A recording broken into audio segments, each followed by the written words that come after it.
Kā ziņot par saturu Facebook, YouTube un TikTok? Vai tu zināji, ka arī tu vari palīdzēt dažādas sociālo mēdīju platformas padarīt drošākas visiem lietotājiem? Šodien mēs runāsim par to, kā ziņot par saturu Facebook, YouTube un TikTok. Tas ir veids, kā mēs katrs varam pateikt, hei, šis nav ok. Visām sociālo mēdīju platformām ir lietošanas noteikumi, kas regulē lietotāju uzvedību un publicēto saturu.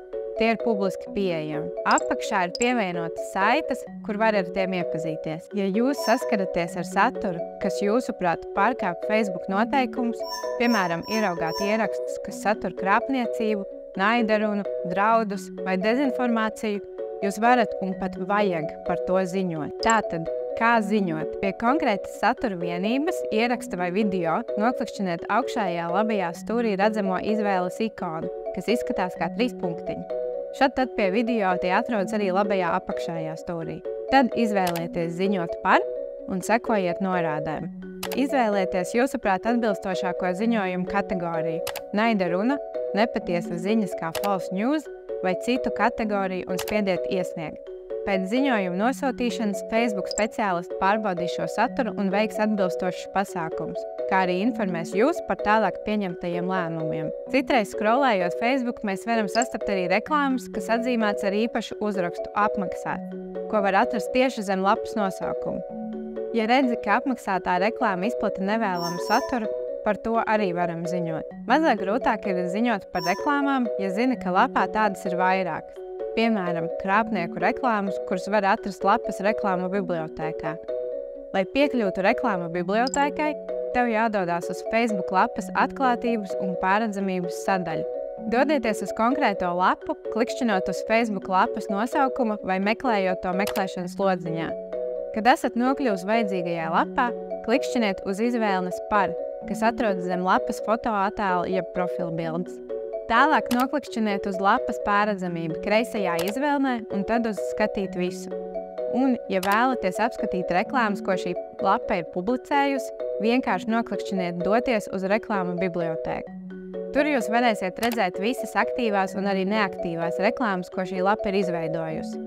Tālāk jums jau jāveic tieši tās pašas darbības, par kurām stāstīju iepriekš. Nospiežam uz 3 punktiņiem reklāmas ieraksta labajā augšējā stūrī un ziņojam par, piemēram, krāpniecību un maldināšanu. Ziņot varēs tikai par aktīvajām reklāmām.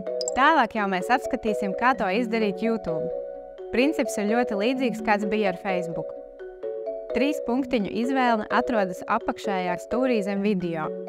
Nospiežam un klikšķinām uz ziņot. Tad izvēlamies kategoriju, apakškategoriju, kas tev šķiet visatbilstošākā un spiežam tālāk. Atsevišķām kategorijām YouTube apakškategoriju izvēles vietā dod iespēju pievienot papildu informāciju. Tu vari ierakstīt paskaidrojošu tekstu un norādīt konkrētu vietu pašā video, kas ir maldinoša vai citādi YouTube noteikumiem neatbilstoša informācija. Tad spiežam ziņot. Atceries, ka jo precīzāk mēs norādīsim, kur ir problēma, jo lielāka iespēja, ka YouTube rīkosies atbilstoši saviem lietošanas noteikumiem. Dezinformācija un cits nevēlams saturs ir plaši pieejams arī TikTok. Kā ziņot par to? Nospiežam un turām pirkstu uz video un gaidām, kad atvērsies izvēle, kur kreisajā pusē būs ziņot. Nospiežam uz to.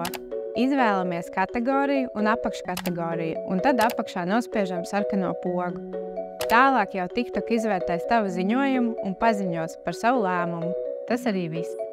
Atceries, ka mēs katrs veidojam savu vidi sociālajos mēdījos, un ja to darīsim pareizi un apzināti, no tā necietīsim ne paši, ne mūsu līdzcilvēki. Tāpēc ir svarīgi iesaistīties, lai šo vidi saglabātu drošu un patīkamu. Padarīsim digitālo vidi par labāku vietu visiem.